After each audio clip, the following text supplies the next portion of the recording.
ಹಿಂದಿ ಹೇರಿಕೆ ವಿರುದ್ಧ ಸತತವಾಗಿ ನಡೆಯುತ್ತಿರುವ ನಮ್ಮ ಗೌಡರ ಹೋರಾಟಕ್ಕೆ ಮತ್ತೊಂದು ಗೆಲುವು ಸಿಕ್ಕಿದೆ. ನಮ್ಮ ಗೌಡರ ಹೋರಾಟಕ್ಕೆ ಕೊನೆಗೂ ಕೇಂದ್ರ ಸರ್ಕಾರ ಮಣಿದಿದೆ. ಕೇಂದ್ರ ಗೃಹ ಸಚಿವ ಅಮಿತ್ ಶಾ ಹೇಳಿಕೆಯನ್ನು ಸ್ವಾಗತಿಸಿರುವ ನಾರಾಯಣಗೌಡರು ಸೋಷಿಯಲ್ ಮೀಡಿಯಾ ಮೂಲಕ ರಾಜ್ಯ ಸರ್ಕಾರ ಹಾಗೂ ಕೇಂದ್ರ ಸರ್ಕಾರಕ್ಕೆ ಸುದೀರ್ಘ ಸಂದೇಶ ರವಾನಿಸಿದ್ದಾರೆ. ಡಿಸೆಂಬರ್ನಿಂದ ಕರ್ನಾಟಕ ಸೇರಿ ಎಲ್ಲ ರಾಜ್ಯಗಳೊಂದಿಗೆ ಆಯಾ ರಾಜ್ಯ ಭಾಷೆಗಳೊಂದಿಗೆ ಸಂವಹನ ನಡೆಸಲಾಗುವುದು ಎಂದು ಕೇಂದ್ರ ಗೃಹ ಸಚಿವ ಅಮಿತ್ ಶಾ ಹೇಳಿರುವುದಾಗಿ ವರದಿಯಾಗಿದೆ. ಇದು ಸ್ವಾಗತಾರ್ಹ ವಿಷಯ. ಇದಕ್ಕಾಗಿ ರಾಜಭಾಷಾ ವಿಭಾಗದಲ್ಲಿ ಪ್ರತ್ಯೇಕ ಇಲಾಖೆಯೊಂದನ್ನು ತೆರೆಯುವುದಾಗಿ ಅವರು ಹೇಳಿದ್ದಾರೆ. ಮುಖ್ಯಮಂತ್ರಿಗಳು, ಸಂಸದರು, ಶಾಸಕರು ಮತ್ತು ಜನಸಾಮಾನ್ಯರೊಂದಿಗೆ ಅವರ ಭಾಷೆಯಲ್ಲೇ ಸಂವಹನ ನಡೆಸುವುದಾಗಿ ಅವರು ಹೇಳಿದ್ದಾರೆ. ಹಿಂದಿ ಹೇರಿಕೆ ವಿರುದ್ಧ ನಮ್ಮೆಲ್ಲರ ಸಂಘಟಿತ ಹೋರಾಟ ದಶಕಗಳಿಂದ ನಡೆದು ಬಂದಿದೆ. ಕಳೆದ 26 ವರ್ಷಗಳಿಂದ ಕರ್ನಾಟಕ ರಕ್ಷಣಾ ವೇದಿಕೆ ಇದೇ ವಿಷಯಗಳನ್ನಿಟ್ಟುಕೊಂಡು ಸತತ ಹೋರಾಟ ನಡೆಸುತ್ತಾ ಬಂದಿದೆ. ಈ ಹೋರಾಟದ ಬಿಸಿ ಕೊನೆಗೂ ಕೇಂದ್ರ ಸರ್ಕಾರವನ್ನು ಮುಟ್ಟಿದೆ ಎಂದು ಭಾವಿಸುತ್ತೇನೆ.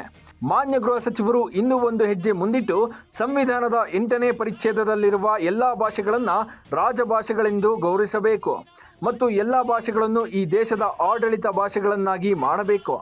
ತಂತ್ರಜ್ಞಾನ ವ್ಯಾಪಕವಾಗಿ ಬೆಳೆದಿದೆ. ನಾವೀಗ ಕೃತಕ ಬುದ್ಧಿಮತ್ತೆ ಅಂದರೆ ಆರ್ಟಿಫಿಷಿಯಲ್ ಇಂಟೆಲಿಜೆನ್ಸ್ ಕಾಲಘಟ್ಟದಲ್ಲಿ ಕಾಲಿಟ್ಟಿದ್ದೇವೆ. ಇಂತಹ ಸಂದರ್ಭದಲ್ಲಿ ಭಾಷಾಂತರಕ್ಕೆ ಯಾವ ಸಮಸ್ಯೆಗಳು ಆಗುವುದಿಲ್ಲ. ನುರಿತ ಭಾಷಾಂತರಕಾರರನ್ನು ಸರ್ಕಾರ ನೇಮಿಸಿಕೊಂಡು ಎಲ್ಲ ಭಾಷೆಗಳಲ್ಲೂ ಸರ್ಕಾರಿ ಆದೇಶಗಳು, ನಡಾವಳಿಗಳು, ಪತ್ರ ವ್ಯವಹಾರಗಳನ್ನು ನಡೆಸಲು ಯಾವ ಸಮಸ್ಯೆಯೂ ಇಲ್ಲ. ಜಗತ್ತಿನ ಸಣ್ಣ ಪುಟ್ಟ ದೇಶಗಳೇ 5 ಮತ್ತು ಅದಕ್ಕಿಂತ ಹೆಚ್ಚಿನ ಆಡಳಿತ ಭಾಷೆಗಳನ್ನು ಹೊಂದಿವೆ. ಹೀಗಿರುವಾಗ ಭಾರತದಂಥ ಅತಿ ದೊಡ್ಡ ಪ್ರಜಾಪ್ರಭುತ್ವ ದೇಶದಲ್ಲಿ ಹೆಚ್ಚಿನ ಭಾಷೆಗಳು ಆಡಳಿತ ಭಾಷೆಯಾಗುವುದರಿಂದ ಯಾರಿಗೂ ಸಮಸ್ಯೆ ಇರುವುದಿಲ್ಲ. ಅಮಿತ್ ಶಾ ಅವರ ನೇತೃತ್ವದ ಗೃಹ ಇಲಾಖೆ ಸ್ಥಳೀಯ ಭಾಷೆಗಳಲ್ಲಿ ಸಂವಹನ ನಡೆಸಿದರೆ ಸಾಕು.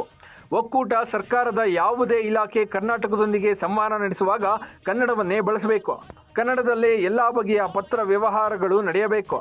ಕರ್ನಾಟಕದಲ್ಲಿ ಕನ್ನಡವೇ ಆಡಳಿತ ಭಾಷೆಯಾಗಿರುವುದರಿಂದ ಇಂಗ್ಲಿಷ್ ಅಥವಾ ಹಿಂದಿ ಭಾಷೆಯಲ್ಲಿ ಸಂವಹನ ನಡೆಸುವ ಅಗತ್ಯವಿಲ್ಲ.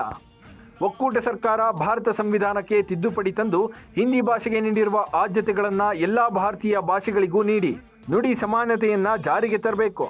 ಭಾಷೆಗಳು ಸಮಾನವಾದರೆ ಭಾಷಿಕರಿಗೂ ಸಮಾನವಾದ ಹಕ್ಕು ಅವಕಾಶಗಳು ದೊರೆತಂತಾಗುತ್ತದೆ. ಯಾವ ಭಾಷೆಯೂ ಮೇಲಲ್ಲ, ಯಾವ ಭಾಷೆಯೂ ಕೀಳಲ್ಲ. ಎಲ್ಲ ಭಾಷೆಗಳನ್ನು ಒಂದಾಗಿ ನೋಡಿ ಎಂಬುದು ನಮ್ಮ ದಶಕಗಳ ಬೇಡಿಕೆಯಾಗಿದೆ. ಹಿಂದಿಯನ್ನು ಆಡಳಿತ ಭಾಷೆ ಸ್ಥಾನಮಾನದಿಂದ ತೆಗೀರಿ ಎಂದು ನಾವು ಹೇಳುತ್ತಿಲ್ಲ. ಹಿಂದಿಯ ಜೊತೆ ಕನ್ನಡವೂ ಸೇರಿದಂತೆ ಎಲ್ಲ ಭಾಷೆಗಳಿಗೂ ಆಡಳಿತ ಭಾಷೆಯ ಸ್ಥಾನಮಾನ ನೀಡಿ ಎಂದಷ್ಟೇ ಕೇಳುತ್ತಿದ್ದೇವೆ. ಹಾಗೆಯೇ ಕರ್ನಾಟಕದಲ್ಲಿ ಕಾರ್ಯನಿರ್ವಹಿಸುತ್ತಿರುವ ರಾಷ್ಟ್ರೀಕೃತ ಬ್ಯಾಂಕ್ಗಳು, ಗ್ರಾಮೀಣ ಬ್ಯಾಂಕ್ಗಳು ಸೇರಿದಂತೆ ಹಣಕಾಸು ಸಂಸ್ಥೆಯಲ್ಲಿ ಕೇಂದ್ರ ಸರ್ಕಾರದ ಹಿಂದಿ ಹೇರಿಕೆಯ ನೀತಿಗಳಿಂದಾಗಿ ನೇಮಕಗೊಂಡು ಕೆಲಸ ಮಾಡುತ್ತಿರುವ ಎಲ್ಲ ಕನ್ನಡೇತರ, ಅದರಲ್ಲೂ ವಿಶೇಷವಾಗಿ ಹಿಂದಿ ಭಾಷಿಕ ಅಧಿಕಾರಿ ನೌಕರರನ್ನು ಕೇಂದ್ರ ಸರ್ಕಾರ ವಾಪಸ್ ಕರೆಸಿಕೊಂಡು ಅವರವರ ರಾಜ್ಯಕ್ಕೆ ಕಳಿಸಬೇಕು. ಕರ್ನಾಟಕದ ಬ್ಯಾಂಕ್ಗಳಲ್ಲಿ ಕನ್ನಡಿಗರಿಗಷ್ಟೇ ಲಭಿಸುವಂತಾಗಬೇಕು.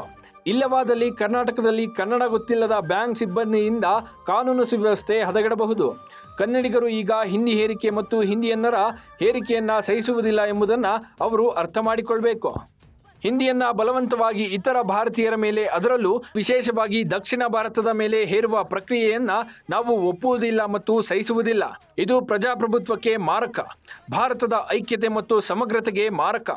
ಒಂದು ಭಾಷಿಕರ ಮೇಲೆ ಇನ್ನೊಂದು ಭಾಷೆಯನ್ನು ಹೇರುವುದು ಜನದ್ರೋಹ ಮತ್ತು ದೇಶದ್ರೋಹದ ಕ್ರಿಯೆ. ಮುಂದೆಯೂ ನಾವು ಇಂತಹ ಹೇರಿಕೆಗಳ ವಿರುದ್ಧ ಧ್ವನಿ ಎತ್ತುತ್ತೇವೆ ಮತ್ತು ತೀವ್ರ ಸ್ವರೂಪದಲ್ಲಿ ಪ್ರತಿಭಟಿಸುತ್ತೇವೆ.